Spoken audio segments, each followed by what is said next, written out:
স্বাধীনতা দিবসে বনগাঁ হাসপাতালে আইসিইউ অ্যাম্বুলেন্স উপহার, উপকৃত হবেন হাজারো মানুষ। বনগাঁ নিউ মার্কেট সমিতির সম্পাদক নারায়ণ ঘোষের উদ্যোগে জরুরি চিকিৎসা ব্যবস্থায় বড় পদক্ষেপ হিসাবে বনগাঁ মহকুমা হাসপাতালে আইসিইউ অ্যাম্বুলেন্স উপহার দিল নিউ মার্কেট ব্যবসায়ী সমিতি।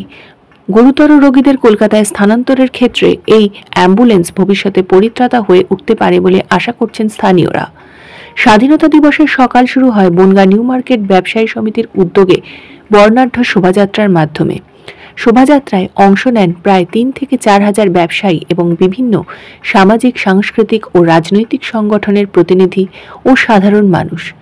এরপর বনগাঁ মহকুমা হাসপাতাল প্রাঙ্গণে এক বিশেষ অনুষ্ঠানে নিউ মার্কেট ব্যবসায়ী সমিতি ও বনগাঁ সাংগঠনিক জেলা আইএনটিটিইউসির পক্ষ থেকে নারায়ণ ঘোষ হাসপাতাল কর্তৃপক্ষের হাতে আধুনিক প্রযুক্তি সজ্জিত আইসিইউ অ্যাম্বুলেন্সটি আনুষ্ঠানিকভাবে তুলে দেন। পাশাপাশি হাসপাতালের পরিকাঠামো উন্নয়নে এই পদক্ষেপ ভবিষ্যতে আরও আধুনিক স্বাস্থ্যসেবা নিশ্চিত করতে সাহায্য করবে। এদিন নিউ মার্কেট ব্যবসায়ী সমিতির নিজস্ব ভবনে রক্তদান শিবিরও আয়োজন করা হয়েছিল।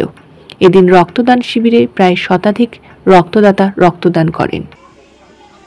আমরা প্রত্যেকবারই স্বাধীনতা দিবসের দিন আমরা বর্ণাঢ্য শোভাযাত্রার মাধ্যমে সারা বনগাঁবাসী দেখতে পাই যে আমরা টোটাল ব্যবসাদাররা আমরা এই সকালবেলায় আমরা প্রভাত ফেলতে বেরোই। এই আজকে ৭৯তম আমাদের স্বাধীনতা দিবস, সেই দিন মানে আজকের দিনে আমাদের একটা ব্যবসাদারদের একটা প্রতিজ্ঞাবদ্ধ ছিলাম আমরা যে আমরা বনগাঁয়ে আমরা বাস করি ঠিকই, আমাদের এখান থেকে মধ্যমগ্রামের মধ্যে কোনো আইসিইউ অ্যাম্বুলেন্স নেই। সেটা ব্যবসাদারদের সহযোগিতায় আমরা আমাদের সুপারের সহযোগিতায়, সুপার সাহেব বলেছিলেন যে দেখুন আমি তো এখানে প্রায় ১-২ বছর হয়ে গেল, আমার এখানে মোটামুটি বেড বাড়ছে, এটা বাড়ছে, সবই করছি, কিন্তু আইসিইউ অ্যাম্বুলেন্স নেই। স্বাভাবিক, আমিও একটা সময় যখন কলকাতায় গিয়েছিলাম আমাকেও সেই ৩.৫ ঘন্টা ভরে থাকতে হয়েছিল।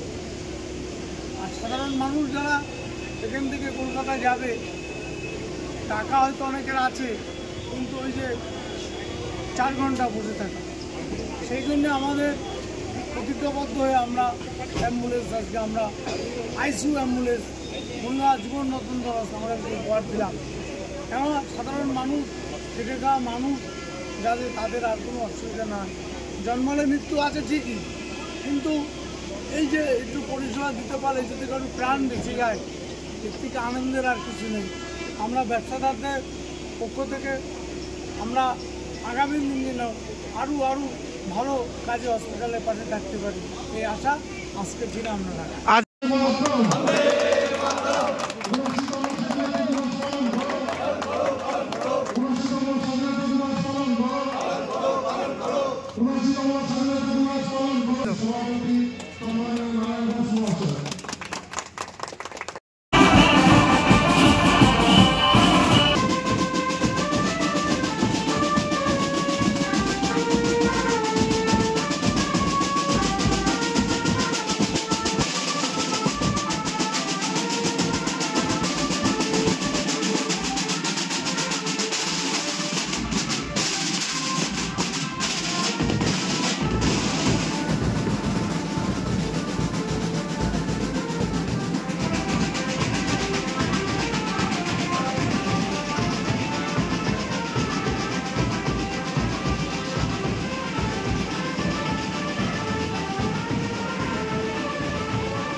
কিছুদিন আগে আমি এখানে অনুভব করেছিলাম যে কিছু ক্রিটিক্যাল পেশেন্ট থাকে আমাদের ভেন্টিলেটারে থাকে, তো মেকানিক্যাল ভেন্টিলেটারে থাকাকালীন কিছু পেশেন্ট হয়তো রেফার করতে হয় যে ডিপার্টমেন্টগুলো হয়তো মেডিকেল কলেজেই থাকে, এখানে কখনোই করা সম্ভব নয়।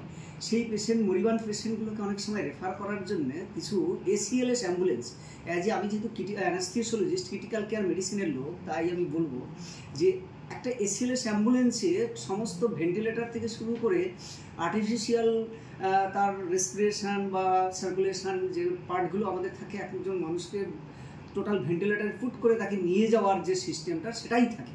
তো একজন ক্রিটিক্যাল পেশেন্টকে নর্মালি নিয়ে যাওয়া কখনোই নর্মাল অ্যাম্বুলেন্সে সম্ভব নয়। কোনো আমাদের আইসিইউ অ্যাম্বুলেন্স কোথাও নেই সাব ডিভিশনে। তো যাই হোক, ওনারা যখন আসেন বিভিন্ন ব্লাড ক্যাম্পে আমাকে ইনভাইট করতে, বিশেষ করে আমাদের নারায়ণ ঘোষ মহাশয় ইন্ট্রোডিউস একটা সাংগঠনিক পদেও রয়েছেন, এবং তার সাথে ব্যবসায়িক যারা সংগঠন বনগাঁ সাব ডিভিশনে রয়েছেন তারাও এসেছিলেন, এবং তারা আমার কথা শুনে যে এরকম অ্যাম্বুলেন্স নেই, তখনই তারা সিদ্ধান্ত নেন যে একটা আইসিইউ অ্যাম্বুলেন্সের ব্যবস্থা করবেন বনগাঁবাসীর জন্য।